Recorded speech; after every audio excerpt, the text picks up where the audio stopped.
Hi guys, this is Taylor Dawns with MarineMax Dallas here in Lewisville, Texas. Today we're going to be taking a look at a Harris 230 Solstice.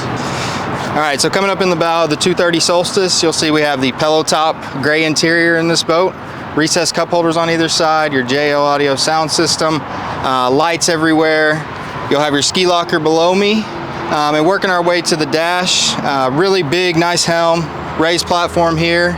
You'll have a 9-inch Simrad JL audio head unit, your switches over here, and then your Mercury throttle as well. So with our Solstice models, we'll order this folding tower, the manual tower on these, and you'll have a double bimini as well.